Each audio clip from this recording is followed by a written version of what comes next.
Hello everyone. I'm getting a lot of requests lately about how I fix the details and the hands specifically for my characters in my webcomic, which you can find in the link in the description below. Be careful, it's not safe for work and it's pretty on the degenerate side, so click with caution. Anyway, let's get started. I'm using the base model anime confetti comrade mix version 2. I prefer version 2 over version 3. Don't ask me why, it's just a personal preference. This model is based on the Pony V6 structure, so that means we need some unusual prompts that you won't find with other models, which are these. Just copy them in, they will work. Don't worry about them. There is a system to it. I won't explain why it's like that. It's just don't bother. Just copy it in. It will work. One word to rating safe.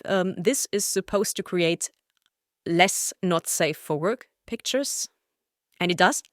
But sometimes you will still have some not safe for work pictures in the mix. So it's not a perfect fail safe. So yeah, for this tutorial I will use it definitely because I don't want a not safe for work picture. For the negatives I use source pony and source cartoon, which will rule out too many pictures from the sources that are more cartoony, and we want a clean anime style, so which is good for us. There's also a source anime, which I could do for the positives. I'm not adding that because I like to keep my positives as short as possible. So I'm actually using this and dump it into negatives. It works the same way. And potentially this also... maybe I'm imagining things here, but I think it gets better results this way. A bagged handbag is here just because I use the office lady prompt, which usually comes with some extra clutter that I can remove with this negatives. By the way, this model uses a crossbreed of Dunbower tags and the pony tags, so all these tags here are Dunbower tags. You should check them out first because just prompting in blindly without knowing what prompts work is just a recipe for disaster. So the best thing you can do is actually open Dunboru on a second tab and actually browse those tags and find out which tags actually exist. And if you find a tag that exists, make sure to check out how many images Dunboru has for those tags. If it's more than 10k, perfect, use it. It will work. If it's less than 10k, the tag is probably not good enough to be prompted. It will potentially not have a large impact on your final image result. Just something that some people don't get right when creating images is that they don't understand if prompts actually do something and they just type in blindly and actually have no clue what they're doing and just hope it works. It doesn't. You should do it like this. So, next thing, model settings, Euler array sampling method, 25 steps. The resolutions, like here, 768 by 1344, CFG scale 10. You can also use 1024 by 1024, which is the other possible resolution that creates highly detailed pictures, or you can swap it around for a more environmental shot of a character. So there's more of the environment on the picture. It will usually create a much less detailed character to do it like this. But you can fix all that in Inpainting, which is the part of this tutorial, so yeah. I would recommend not using any other resolutions other than 1024 by 1024 or 768 by 1344, because usually the details and the consistency of the images is much worse. So those are the two possible resolutions I recommend using. One word to layer diffusion, which is a tool I installed on this Forge install. Layer diffusion is amazing. It creates just a foreground character without any background, so the background is actually transparent. So this is just an amazing tool for composition. You can just create a character with transparent background, photo bash it into your background, and then inpaint over with a low denoise to bake it into the picture, and then do some manual fixing with Inpainting afterwards. It's amazing.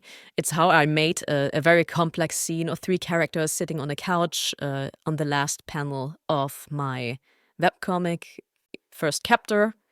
If you have seen it, you probably know what I mean.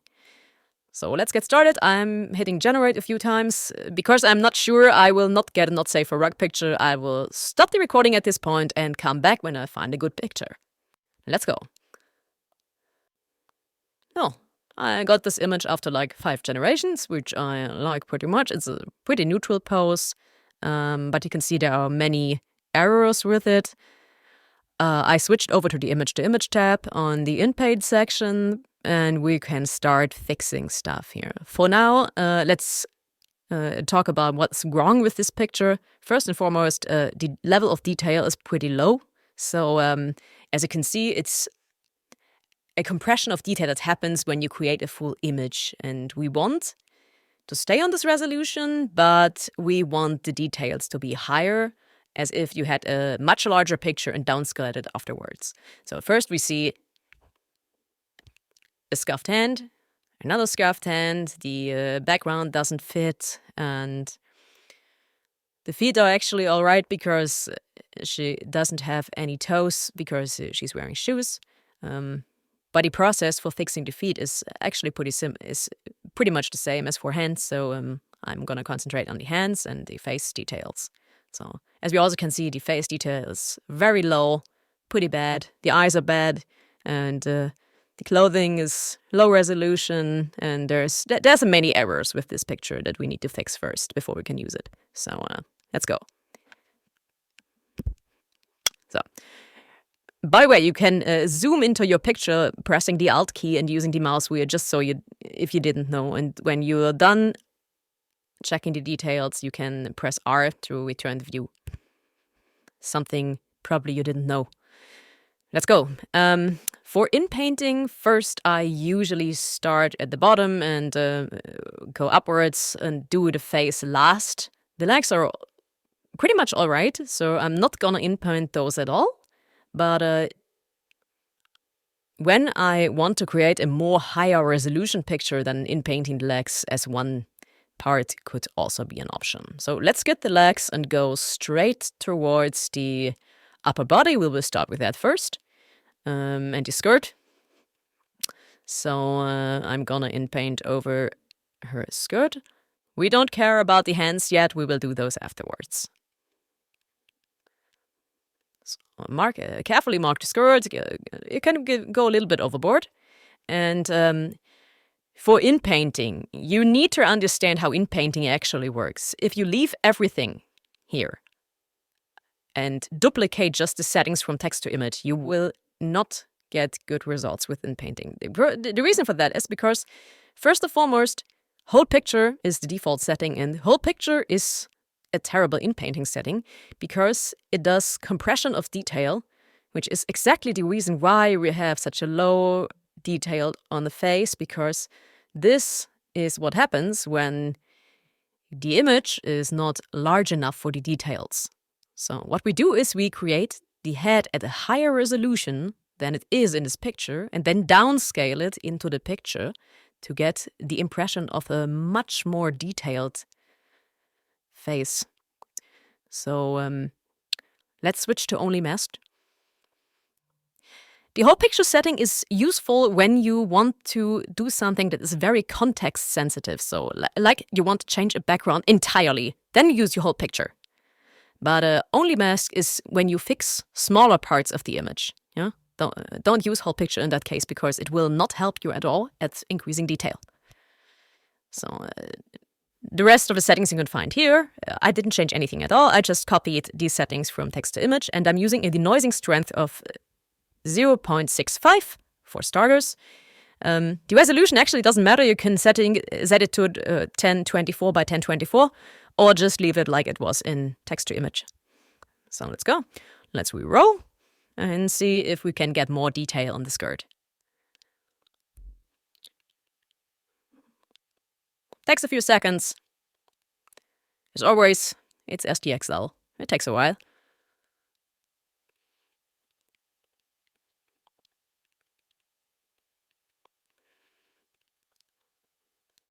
All right.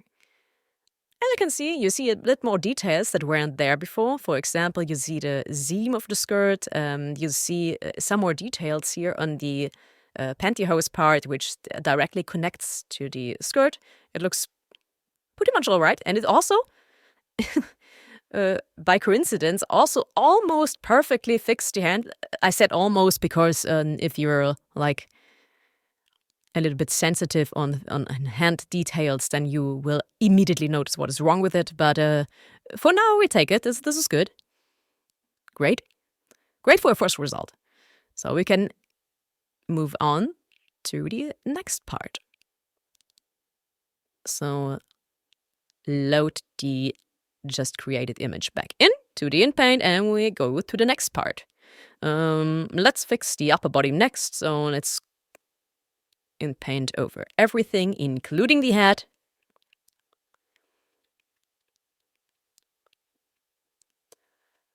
And again, don't have to worry about changing stuff that already exists in our image, because we will basically Inpaint over everything at one point. So we keep the settings as they are and hit generate. And because of the only mask settings of Inpainting, we will immediately get a lot more detail and a lot finer details in our image. As you can see, we now have stuff like this little small bag. We see the buttons correctly now, and the hand is a bit better, but it's still terrible. And yes, we can also see the detail on the face increased. So it's better than before. We will Inpaint over the face, of course, later at a later point, but we're getting there.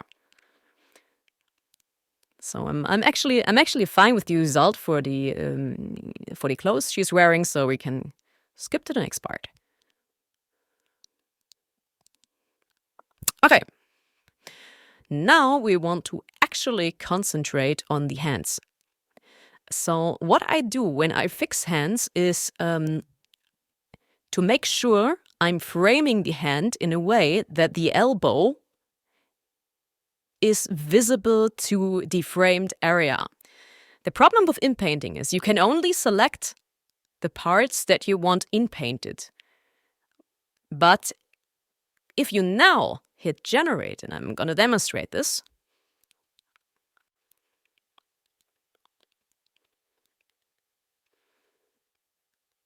and we will have the problem that the Inpainting process only sees the hand and doesn't have the context for the rest of the image.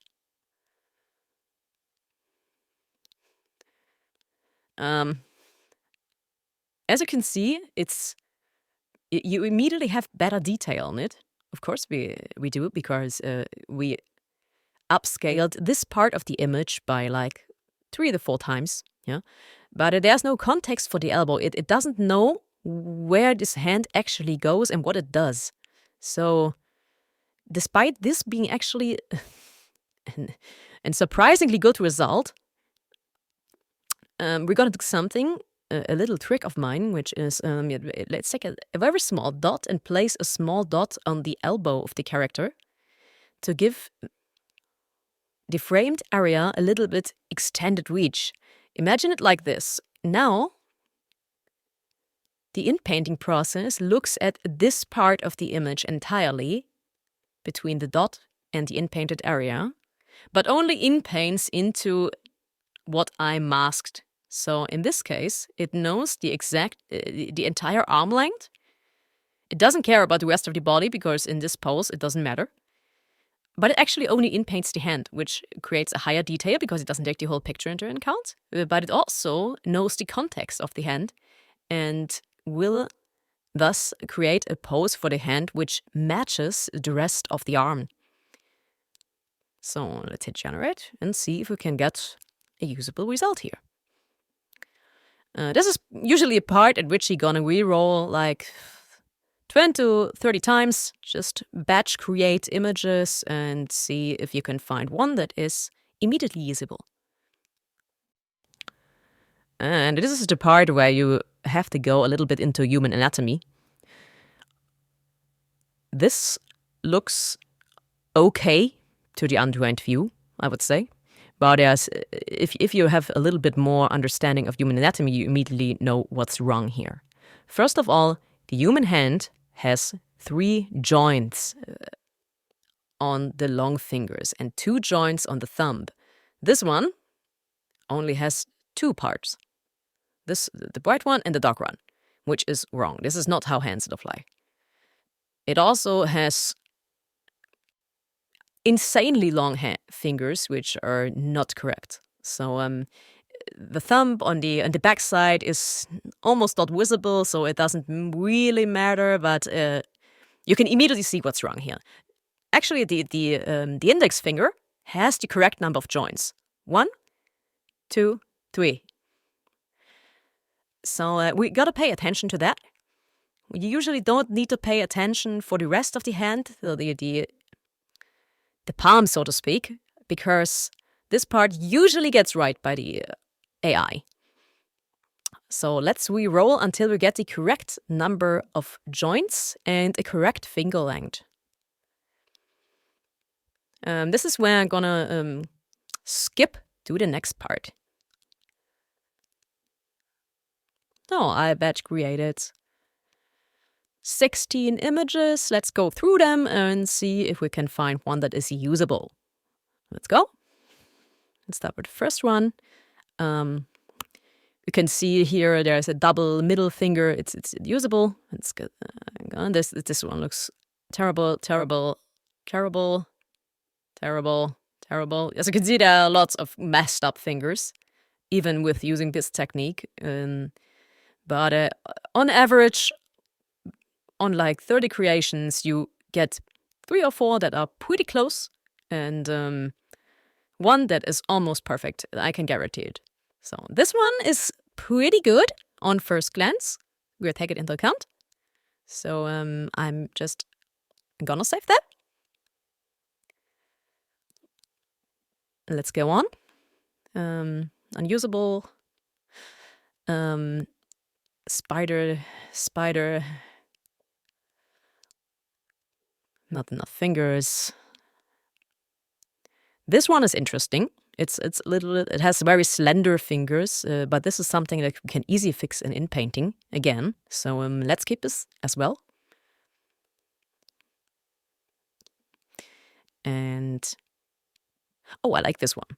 This one has the correct number of joints right out of the box, the correct finger length, and I like that the thumb is actually visible from the other side. The thumb is a little bit thick, but this is something that can easily be fixed later on. So let's save this one too. And let's check the last one for good measure, and the last one is scuffed. All right. Something I noticed with one of these pictures is something I want to explain here in this video about anatomy and so on. Let's find the image I was referring to. This one, exactly. Okay. Take a look at this hand. On first glance, it looks pretty good.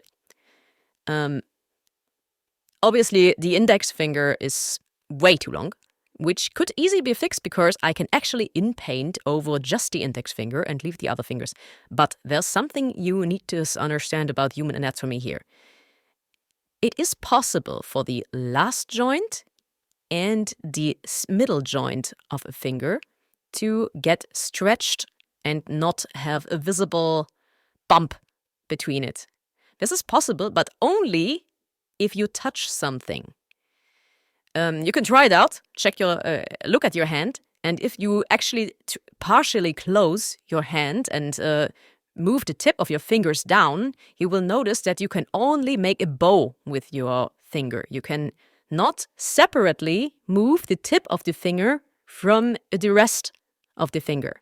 You will always create if you try to do a 90-degree angle between your tip of your finger and the shaft of your finger, you will always have a 45-degree centerpiece.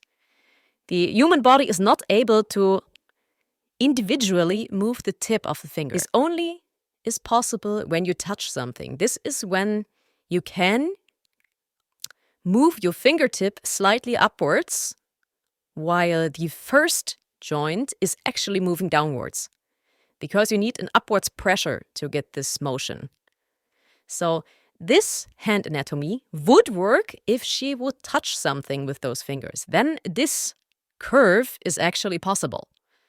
So you need to pay attention if this is just an open hand or if she's actually touching, like, for example, her shirt. So in this case, it's clear that she's not touching it, so this hand doesn't work. And to an untrained eye, this would look fine on first glance. So if you're not as picky as I am, then you could probably go with this one and just fix the index finger and be done with it. But I'm a little bit more sensitive on that matter, so let's take something that is definitely better, which was the one I downloaded last. This one. I like this one. This one is pretty good. So as you can see, on this one, we have the correct number of joints on the index finger. We have the correct number of joints on the middle finger, this finger, and we have the correct number of joints on the small finger. I would like it better if the small finger was also having the tip pointing downwards, but it's okay. It's fine. So let's get started in the inpainting process for a bit more detail. So what we do now is we lower the denoise setting to something like 0.4, and go back, zoom back onto the hand, mark the hand, and we apply the trick with the elbow as well, so that we get the arm for context. Well, don't forget to reduce the batch count again, because otherwise you're gonna sit here for a while.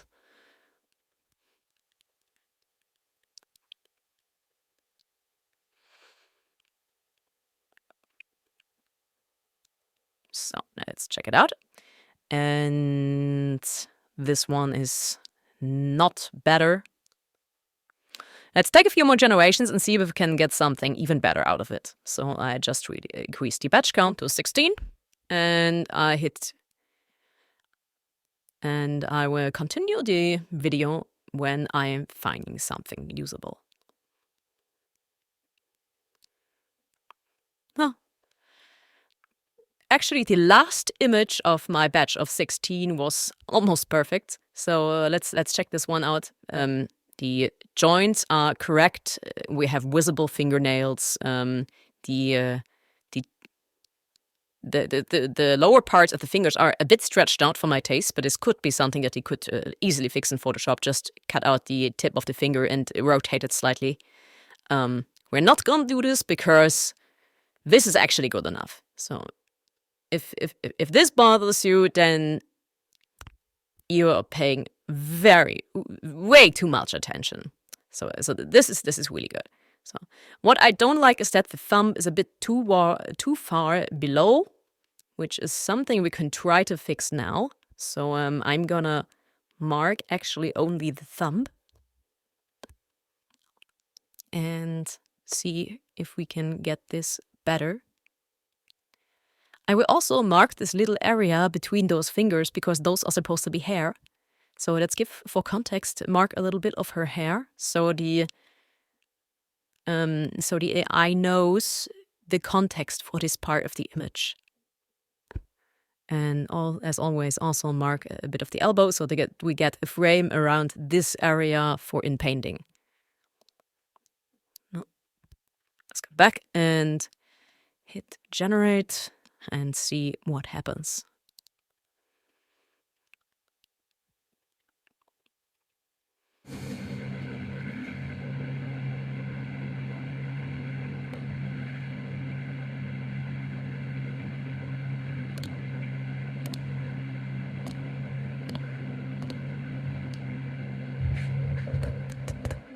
This looks better. Yes, it is. All right. Okay. It also fixed the shoulder part, that the shoulder part is actually moving down here and not too far inside. Yeah, okay. I think this is the point at which we can stop iterating over the hand, because this is almost perfect. So let's do the other one. The other one should go a lot faster because the other one is a pretty standard pose that AI naturally gets right more or less on the first try. So let's load this, and again, apply the same technique. We're gonna mark it, and we're gonna mark a spot near the elbow. So I just skipped a few steps ahead because the fixing process for the other hand is the same as for the right hand. So you're not gonna watch the whole thing again because it takes too much time. I'm gonna not waste your time. This is actually last step I did. I had a little bit of change bleed into the leg, so I had to inpaint over the leg part as well, and the hand. And I also noticed that the original hand was a bit too large, so I re-rolled until I got like a smaller hand with a bit more context by moving the market area, extending the market area outwards by putting a dot on the shoulder. And this is actually already the last point of fixing when I just wanted the details to get right. And as you can see, we now have a perfect hand. We have the skirt fixed. We have 3 visible joints on the index finger. We have 2 joints on the thumb. The thumb looks correct. The shading is correct. The size of the hand matches the other hand. And this is basically where we stop. This is perfect. So let's start with the fun one, that is the head. Who would have known AI is pretty good at making heads, so this one is probably not gonna take such a long time. The hair is a little bit on the lower detail side. We can fix that by just painting these edges that are a bit unclean.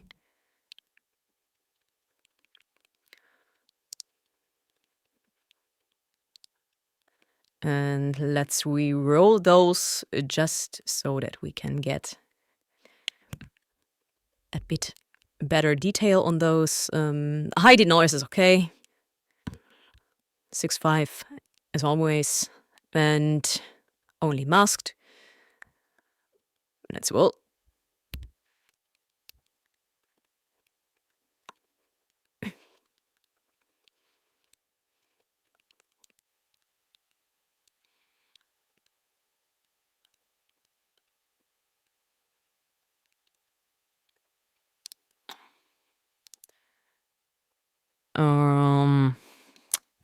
Let's reduce the denoise a little bit because in this case we got a lot of bleeding over, and we can fix that by making the denoise a bit lower.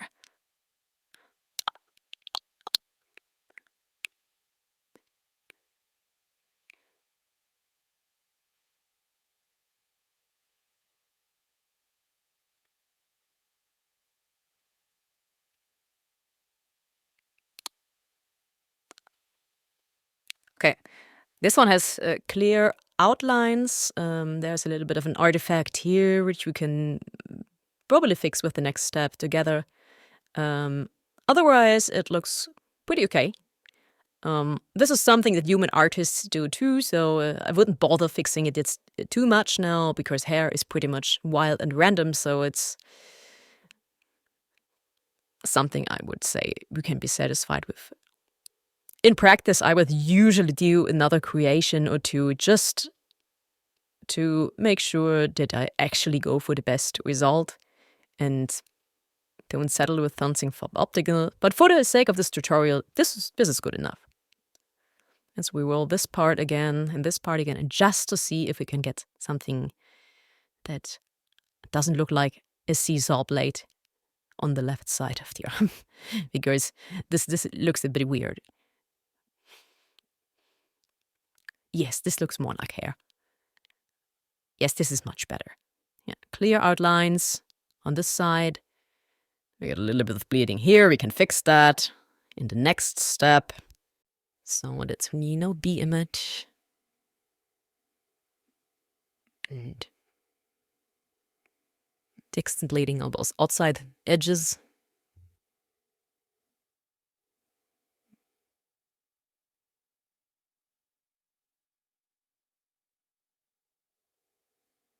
Yes, this one is great.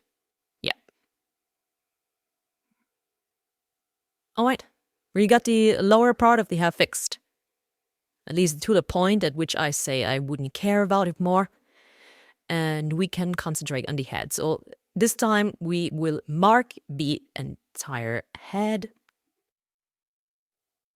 All parts that are skin. We will tap the hair at this part where there's a very little hair in front of the shirt. It's just this strand. And this strand is a great part to cap off the mask area.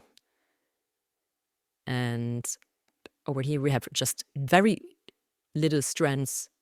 Also, those are great spots to cut off the mask area. It's actually gets the color as well, just so it's consistent. You get the entire head, you get the hair caps, and as you can see, I added a few facial tags, annoyed eyelashes, and blush just to give her a bit more facial expression because it's very neutral at this point. And eyelashes is great to get a bit more detail into the eyelashes because otherwise it's just mostly just a straight line. Eyelashes adds a few black dots around those eyelashes to give them more cat-like appeal. Let's test this out and see if we can get a usable face out of it. Oh, she's angry. Oh, she's very angry. This has a lot of details. A blush, there's the visible marks of and the wrinkles when she's frowning.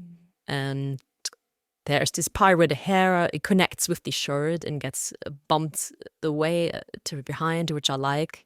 There's a little bit of artifacts here, which we probably need to fix because it looks a bit bad. Otherwise, this is usable immediately. So let's take this. And I zoom a bit in to fix the small error I noticed here.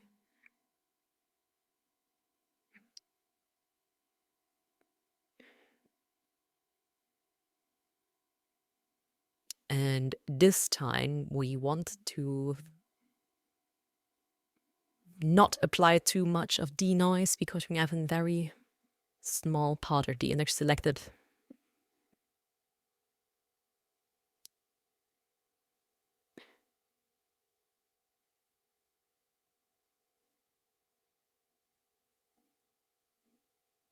And that got that basically fixed. It's still a bit on the blurry side. I would potentially give this another pass and repeat the process, but for saying at this tutorial, this is completely unnoticeable and almost perfect. So the last step is the step which I always pay a little more attention to. I usually inpaint just the eyes again, and I extend the mypid area upwards until all parts of the hair that have some visible lines, so that we are actually cutting off the masked area at the spot at which the color is mostly constant. Like this. And let's add nose for good measure. We take the mouth as it is because I already like that a lot. Let's re-roll just the eyes and a little bit of the bangs and see if you can get even more detail out of it.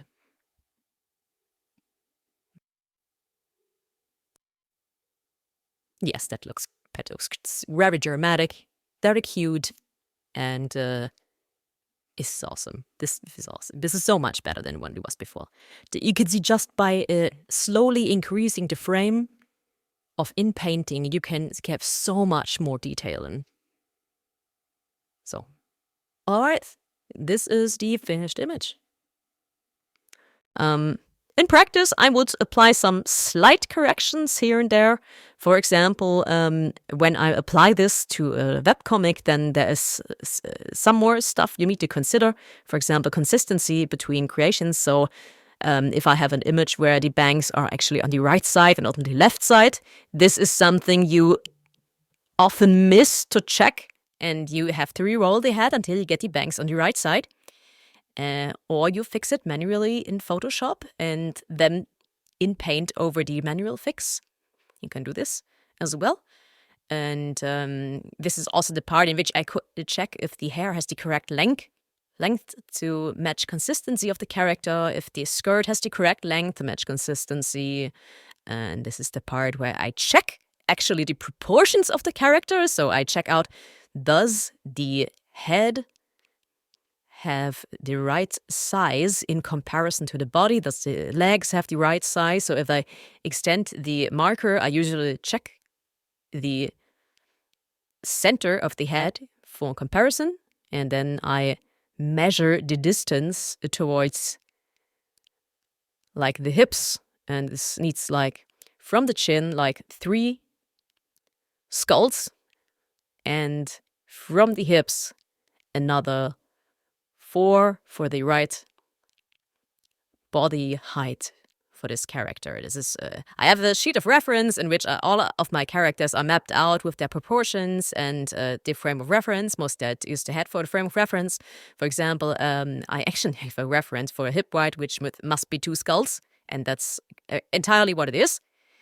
And all these stuff you don't pay attention to when you're just creating a single image, but when you're creating a webcomic like I do, then this is important.